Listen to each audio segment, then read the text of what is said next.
We stand here today, once again, facing this Liberal government that will do everything humanly possible to avoid transparency. The Liberal government's pattern of withholding crucial documents and hiding from parliamentary scrutiny is not just a betrayal of democracy, it's an outright assault on the accountability that every Canadian citizen deserves. The present case involving Sustainable Development Technology Canada, or the Green Slush Fund, serves as only the latest example of a long series of maneuvers by the Liberals to avoid accountability. Here we have a Speaker of the House ruling that the Liberal government violated the powers of the House by refusing to provide documents related to this fund. This blatant refusal to cooperate with Parliament represents an alarming trend of deception. What are they hiding? What could possibly be so damning in these documents that they would rather violate the very principles of parliamentary oversight than let the truth be seen? The arrogance of this behavior cannot be overstated. Time and time again, when faced with tough questions, the Liberal government shifts the goalposts, stonewalls, or when absolutely cornered, throws up their hands and gives vague, non-committal responses. They've forgotten they serve the Canadian people, not their own political interests. What makes this evasion all the more ridiculous is the government's attempts to put a green spin on it. Sure, they grossly mismanaged public funds to shovel money to their friends. Sure, they were involved in corruption, but at least it was green corruption. This seems to be their argument. At least it was some nice environmentalist who got away with the cash. The absurdity of this argument is lost on no one, yet somehow the Liberals seem to believe that this passes as an acceptable response. And yet, despite how laughable and immature the Liberals' whataboutism is, they are unrelenting in their use of it. We have heard Liberal speaker after Liberal speaker stand up this week and waste the House's time with history lessons and other distractions that have nothing to do with the issue we are dealing with here and now. Their response has turned this debate into a competition of who did worse rather than who can do better. This attitude is not just disappointing, it's dangerous. It promotes a culture of deflection where no one is held accountable because, well, someone else did something bad too. It undermines trust in our leaders and institutions because it suggests that as long as someone else is doing worse, then nothing needs to change. What a sad state of affairs for the Liberal Party, Madam Speaker. The party that waltzed into government with fine slogans about sunny ways and running the most transparent government in history now hides and cowers behind the excuse that, well, at least the other guys were worse.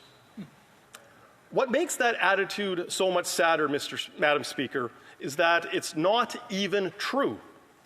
By any metric you want to choose, by taxpayers' dollars wasted, or by the length of time these schemes were running, the number of ethics violations incurred, by any metric you can come up with, the level of corruption by this Liberal government is in a shameful class all by itself. When this government first came to power, one of their slogans was, "Canada is back." A slogan that reflects the typical entitled Liberal Party attitude that the nation of Canada and the Liberal Party are the same thing, and the Liberals are Canada's natural governing party. Mr. Speaker, Madam Speaker, if you go through life with that attitude, then it becomes easy to rationalize stealing from the public purse. Why not use the taxpayers' money for your own benefit? To put it another way, as far as the Liberals are concerned, the taxpayers' money is the Liberals' money.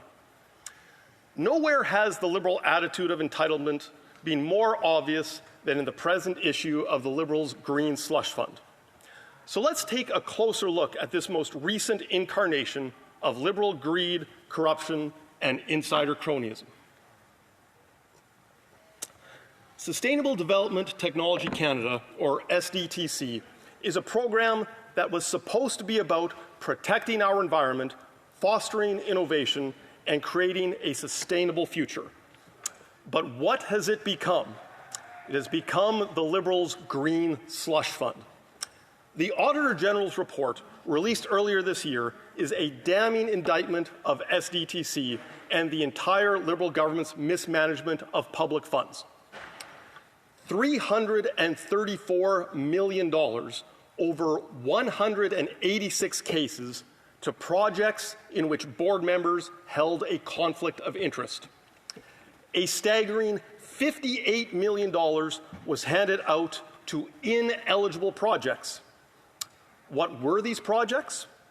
Some of them didn't develop a single new technology. Others made outlandish claims about their environmental benefits that couldn't stand up to the slightest scrutiny. Yet they were funded anyway.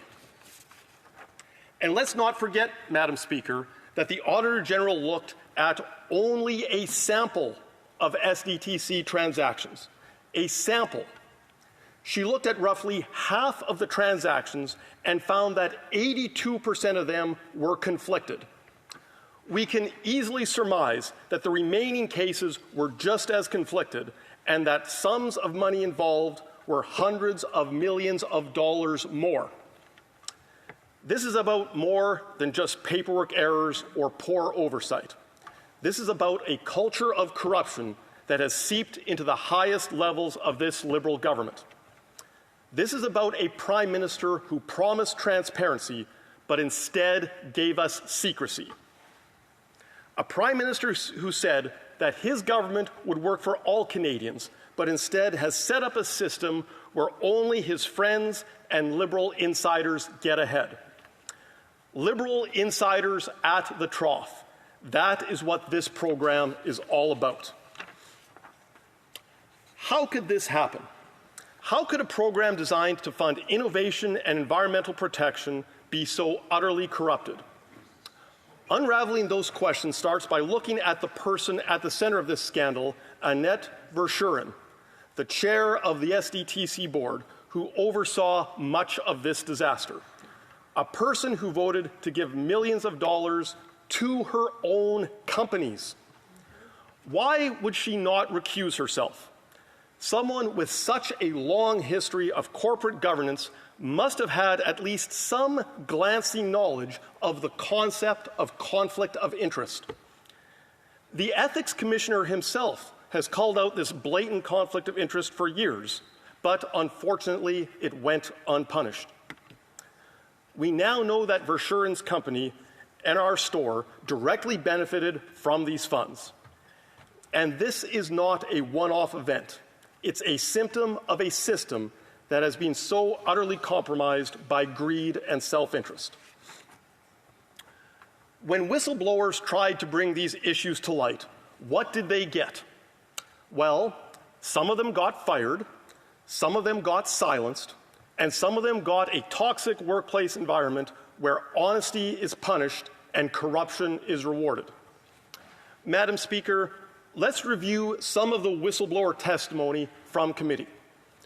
Quote, "Just as I was always confident that the Auditor General would confirm the financial mismanagement at SDTC, I remain equally confident that the RCMP will substantiate the criminal activities that occurred within the organization," unquote.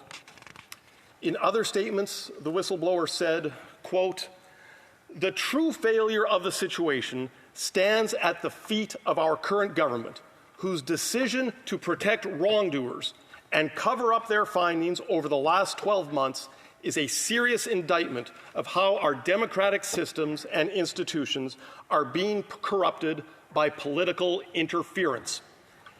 It should never have taken 2 years for the issues to reach this point.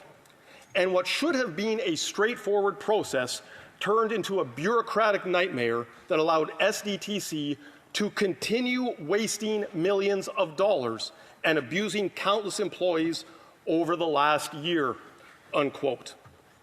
And finally, the whistleblower went on to say, I think that the current government is more interested in protecting themselves and protecting the situation being a public nightmare, and they would rather protect wrongdoers and financial mismanagement than have to deal with the situation like this SDTC and the public sphere, unquote. Well, isn't that the truth, Madam Speaker? Isn't that exactly what we've seen and heard from Liberal members opposite with their incessant whataboutism? One of the pieces of testimony from the Ethics Committee from last year that I found quite puzzling came from Doug McConaughey, an Assistant Deputy Minister at Innovation, Science and Economic Development, or ISED for short, who saw the handling of the whistleblower complaints against SDTC. In a recorded conversation with a whistleblower, Mr. McConaughey stated, quote, "There's a lot of sloppiness and laziness. There is some outright incompetence. And, you know, the situation is just kind of untenable at this point." And in the recorded conversation, he went on to say, and I think this comment coming from a senior, experienced civil servant was especially relevant. He said, quote, "It was free money. That is almost a sponsorship scandal level kind of giveaway," unquote. But then, in the committee, after the Liberal bosses had talked to him and provided him with his new talking points, Mr. McConaughey made the following statement that I found both surprising and sad. Quote, "I was too transparent, too trusting, and I deeply regret any impact this has had on the government, SDTC, and ISED," unquote. Too transparent. Too transparent. Yes, apparently by the standards set by the Liberal Party, the government should be transparent only to a point. Their attitude seems to be, well, we'll make a bit of a show of being honest and open, but let's not get carried away. Let's be clear. This is not just an accident. This is not a bureaucratic mistake. This is an apparatus of greed built to serve Liberal insiders, their friends, and their allies. And what about the real innovators? What about the hard-working Canadians who play by the rules, who try to get ahead through hard work and good ideas? They are left out in the cold, watching as Liberal friends get their snouts in the government trough. Madam Speaker, since its inception, SDTC has received $2.1 billion in federal funding. Under the present Liberal government, the most recent agreement outlined $722 million in funding through 2028. But instead of using that money to build cleaner, greener futures, they've used it to line the pockets of their wealthy friends and business associates. Madam Speaker, at the end of the day, after all of their carbon taxes and all of their anti-oil and anti-gas policies and all of their environmental rhetoric, the only thing that is greener is the wallets of their friends. Let's go over those numbers again to try to keep things in perspective. $58 million that we know about given to ineligible projects. $334 million that we know about in blatant conflicts of interests. Those are the facts, Madam Speaker. The shameful, appalling, caught red-handed, hand-in-the-cookie-jar facts. Yet, we have not even heard a single Liberal member across the aisle offer to the Canadian people anything that even remotely resembles an apology. Not so much as a syllable of accountability or regret, just an endless stream of excuses, evasions, and whataboutism. Madam Speaker, this is the very definition of Liberal insiders at the trough. This is how they operate and think.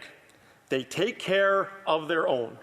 They make sure that Liberals get rich while ordinary Canadians struggle to make ends meet. And then, when they get caught, what do? Almost like a reflex, they bring up one or two mistakes made by Stephen Harper from 12 or 15 years ago. Madam Speaker, Canadians deserve better. The Liberals' response has been unacceptable, especially when we are talking about hundreds of millions of dollars of taxpayers' money thrown away on projects that should have never been funded in the first place. This green slush fund scandal is about more than just money. It's about integrity. It's about a Liberal government that has lost its way, that has forgotten who they work for. We need real accountability.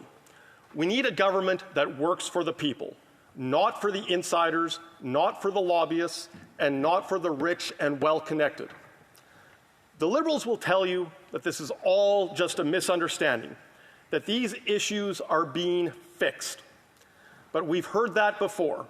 We heard it after the SNC-Lavalin scandal, we heard it after the We Charity scandal, we heard it after the ArriveCan app scandal, and we are hearing it now. This is a pattern of corruption and greed, a pattern of Liberal insiders at the trough taking whatever they can get and leaving the rest of us to pay the bill. Madam Speaker, Canadians have had enough. It's time for a change. It's time for a government that puts Canadians first, that makes Canada work for people who work, a government that believes in fairness, transparency, and accountability. We cannot allow this culture of corruption to continue.